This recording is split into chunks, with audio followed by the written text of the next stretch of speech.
Hello les amis, nous sommes le samedi 17 octobre 2020 et pendant que ceux qui savent tout mais qui n'ont aucune preuve disent que nous sommes des faux sachants, extrémistes de droite, nazis, les insultes parce qu'ils n'ont aucun argument, les études continuent. Donc je vous avais déjà montré dans une émission une étude qui montrait que en Suède, des chanteurs dont 2 étaient positifs avec des CT à 20, 23, donc hautement positif, parce que vous savez que dès qu'on dépasse les 135 cycles, même une papaye peut être positive, comme l'avait montré le président tanzanien à l'époque.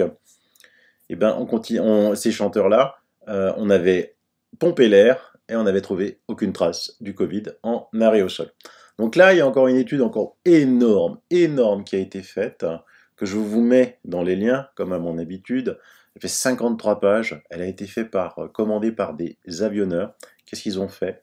Ils ont fait des études avec des traceurs d'aérosols fluorescents de 1 à 3 micromètres, capteurs optiques couplés à traceurs ADN pour mesurer le dépôt d'aérosols. 8 jours d'essais portant sur des essais en vol et au sol sur des Boeing 777 et 767. Plus de 300 tests ont été effectués en libérant 180 millions de particules de traceurs fluorescents de la source d'aérosols. Aérosols de virus simulés donc, et 40 capteurs d'analyseurs biologiques et de collecteurs instantanés placés dans les zones respiratoires des passagers pour la mesure en temps réel de la pénétration simulée des particules virales. 11 500 mesures de sièges de zones respiratoires ont été prises avec des rejets dans 46 sièges de cellules. Le résultat, réduction de 99,7% de l'aérosol des virus simulés de 1 micromètre de la source vers les passagers assis directement à côté de la source. Réduction moyenne de 99,99% mesurée pour les plus de 40 zones respiratoires dans chaque section. Contamination des surfaces provenant de sources minimes. Conclusion. Risque extrêmement improbable d'exposition aux aérosols pour un vol de 12 heures.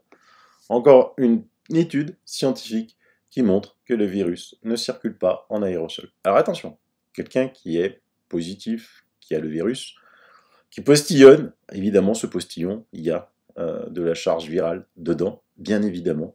Donc si ce postillon vous le recevez dans l'œil, vous le recevez dans la bouche, oui, il y a un risque de contamination. Mais le risque en aérosol comme ça, mis à part ce cas exceptionnel, n'existe pas.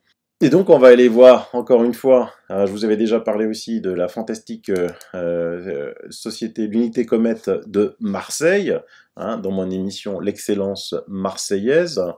Et donc là c'est Jean-Michel Wendling qui a été les rencontrer, qui a fait un entretien avec le directeur de projet Comète Alexandre Lacoste, qui ont fait plus de 8000 prélèvements de surface d'air ou d'effluents.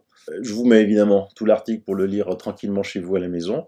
Ces prélèvements quotidiens permettent de tracer des courbes et sont prédictifs avec environ, tenez-vous bien, 6 jours d'avance de la reprise, augmentation des taux de l'ARN viral et de l'amélioration, réduction du taux de l'ARN viral, de la situation épidémique, avec une bonne corrélation des cas hospitalisés. C'est un vrai thermomètre qui permet de voir tôt si le malade, Marseille, donc la ville, mais ça peut être fait partout ailleurs, à Toulouse, à Paris, où vous voulez. Donc Jean-Michel leur pose la question, ces analyses permettent-elles d'être plus précis sur des quartiers ou même des établissements? Là, ils répondent que nous avons ainsi constaté que lors du départ des touristes de la ville fin août, les taux ont significativement chuté, que certains quartiers sont plus excréteurs que d'autres. Et donc en fait, ils avaient prévu à l'avance, quand les touristes sont arrivés, qu'il y allait avoir une reprise de la contamination, et que quand les touristes sont partis, qu'il allait avoir une baisse. Et c'est à ce moment-là que Olivier Véran, sans aller les voir, a décidé de fermer les bars et les pubs de Marseille. Ils assurent également le suivi de 80 EHPAD à une fréquence d'un prélèvement par semaine. Et donc, qu'est-ce qu'ils ont remarqué? Qu'ils savent où prélever sur les robinets, les éviers, les lunettes de toilette, les tables où mangent les résidents. Ces prélèvements surfaciques sont analysés dans la foulée. Ils nous ont ainsi permis d'identifier récemment la source unique, confirmée par le biais de tests RT-PCR, sur les résidents, en l'occurrence un seul résident sur 70 qui a été isolé des autres. Nous avons sans doute évité une catastrophe sanitaire dans cet établissement et protégé les 69 autres résidents et le personnel. Une belle réussite. Bravo. Bon, la seule question que je pose quand j'entends toujours tous ces politiques, Macron, Véran, il faut protéger nos anciens, pourquoi ils font pas ça partout? Parce que là, la comète, ils viennent pas de le faire maintenant, ils le font depuis le mois d'avril. C'est l'excellence de cette unité qui est fantastique et qui sait faire les choses et qui ne désire que l'apprendre à d'autres. Donc Jean-Michel demande si des surfaces sont-elles particulièrement touchées. Et donc ils disent qu'ils savent l'importance des plastiques et de l'inox. On trouve le virus sur les touches marche-arrêt des ordinateurs, les souris de PC, les touches des ascenseurs, les barres de maintien des bus de la ville, les mains courantes. Tout cela nous fait dire que la transmission par manuportage est la priorité absolue en termes de prévention. Le lavage des mains doit être répété, surtout en sortant des toilettes avec un process de lavage-séchage bien intégré, en ouvrant et fermant le robinet après avoir mis du savon sur les mains, en ouvrant la porte des toilettes pour sortir avec le papier. Sinon, c'est la recontamination immédiate des mains. Le fait d'avoir avec soi un petit contenant de gel hydroalcoolique nous paraît encore plus important que le masque en environnement extérieur. Alors évidemment, Jean-Michel en profite pour poser la question, avez-vous retrouvé du SARS-CoV-2 dans l'air? Autrement dit, la transmission aérosol est-elle source de risque significatif selon vous?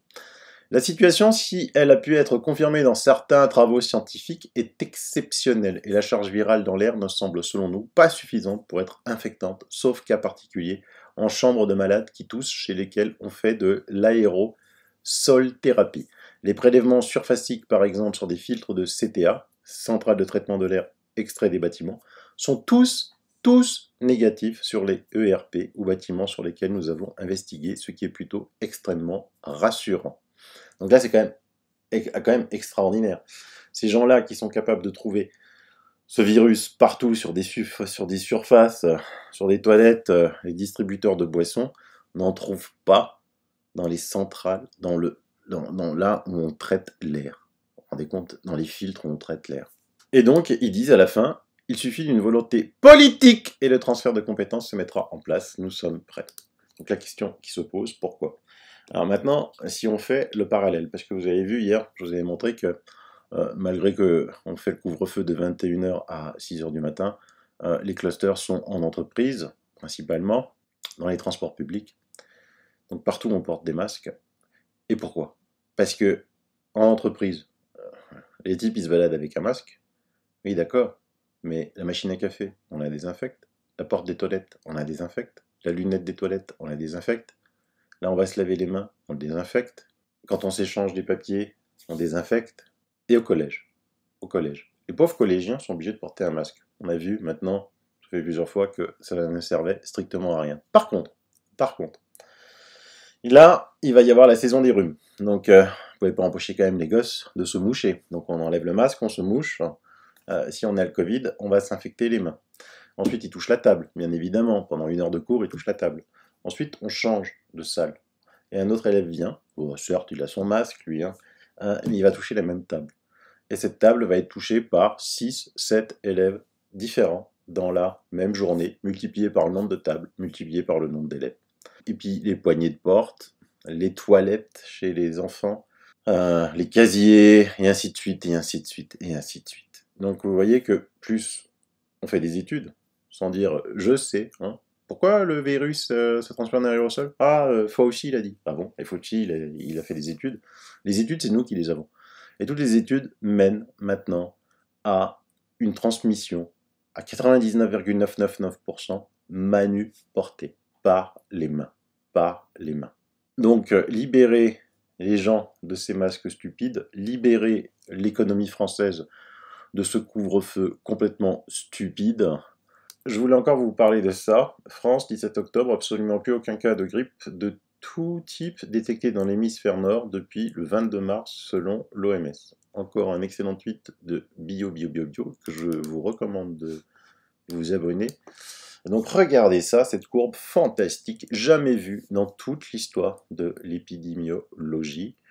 Ça s'est arrêté subitement. Comme ça, la grippe a disparu dans le monde, dans toute l'Europe, dans le monde entier, à partir du, vous voyez, 16, 17, jusqu'au 24 mars. Vous y croyez, vous? Comment ont été les autres années, les courbes? Bah, toujours pareil, Vous ne croyez pas que la grippe a disparu? Regardez même en 2010, il y avait énormément de grippe en semaine 36, 37, 38, Aujourd'hui, on dit « Ah, recrudescence du Covid ». Il y a toujours eu des recrudescences. Hein. Professeur Raoul explique depuis très longtemps qu'à Marseille, il y avait des recrudescences quand les gens revenaient de vacances d'autres pays. Donc, l'année dernière, vous voyez qu'il y avait encore beaucoup de cas de grippe. En 2017, je ne vous en parle pas, là où la grippe a fait quasiment autant de morts que le Covid maintenant. Donc voilà les courbes. Si vous y croyez à cette courbe extraordinaire du mois de l'année 2020, je ne peux plus rien faire pour vous. Hein. Mis à part vous faire quand même un petit peu réfléchir sur ça. La pandémie précipite entre 88 et 115 millions de personnes dans l'extrême pauvreté. L'extrême pauvreté. Et à droite, la fortune des milliardaires touche de nouveaux sommets durant la pandémie. On va rajouter un petit L, ça sera un petit peu plus juste. Et donc, voilà. Et si on doit chercher des sous, je vous rappelle l'excellent livre de Charles Prats. On va terminer avec lui et avec la formidable comédienne Le Bajon, que j'adore. Ça va vous faire réfléchir pour certains. Bye bye, bisous. Je suis Charles Prats, magistrat. J'ai écrit Le Cartel des fraudes pour vous expliquer à vous, Français, le scandale de la fraude aux prestations sociales. 50 milliards d'euros de fraude tous les ans qui vous sont volés à vous, Français. 5 millions de fantômes qui pillent les caisses des organismes de protection sociale. Comment Abou Alok, un des fondateurs belges de Daesh, est venu s'inscrire frauduleusement à la Sécu en France. Tous ces cartels des fraudes nous coûtent des dizaines de milliards d'euros par an. L'argent, il faut aller le reprendre dans la poche de ces voleurs-là, plutôt que dans celle de nos contribuables. Vous allez découvrir des documents exclusifs, des aveux hallucinants de la part de hauts fonctionnaires. Quelque chose qui va vous ébranler. En luttant contre la fraude aux prestations sociales, il existe des solutions pour que la France s'en sorte.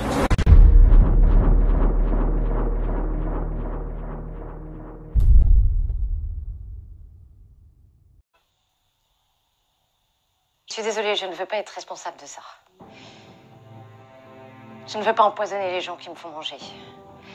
Je ne veux plus trahir les gens qui ont voté pour moi pour que je défende leurs valeurs. Notre métier n'a plus de sens. On vous fait payer des taxes écologiques, mais nous, on autorise la déforestation de l'Amazonie pour que des grosses sociétés puissent fabriquer leur huile de palme. On continue à entretenir des laboratoires pharmaceutiques qui ne vous soigneront jamais, car vous leur apportez bien plus en étant malade. On rend fou des banques qui ne vous enrichiront jamais, car vous leur apportez bien plus en étant à découvert. On vous fait peur en parlant d'insécurité, mais comment voulez-vous que la police fasse respecter la loi quand ceux qui la dirigent ne la respectent pas ? Sur tous les murs de ce bâtiment, il est écrit liberté, égalité, fraternité. Effacez-moi ça. Quelle liberté nous reste-t-il maintenant que des grosses fortunes dirigent nos médias qui vous disent quoi faire, quoi acheter, quoi penser ? Et si vous avez le malheur de penser autrement, on vous traitera d'utopistes, de gauchistes, de conspirationnistes. La liberté de penser est juste ce qui nous différencie des animaux. C'est pour ça qu'on vous la supprime, pour vous transformer en moutons. Quelle égalité nous reste-t-il ?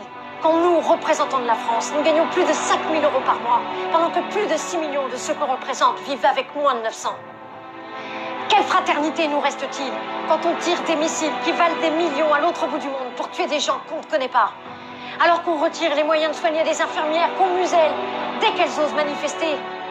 La devise de la France n'est plus liberté, égalité, fraternité. La seule devise qui nous reste en France, c'est l'euro. Mais vous valez mieux que ça. Redressez la tête, vous n'êtes pas rien. Vous m'entendez? Redressez la tête, vous n'êtes pas rien. Elle a raison. C'est Hernandez qui va centrer ce ballon, second poteau, la tête de Pavard. De Fekir, le centre de Mbappé.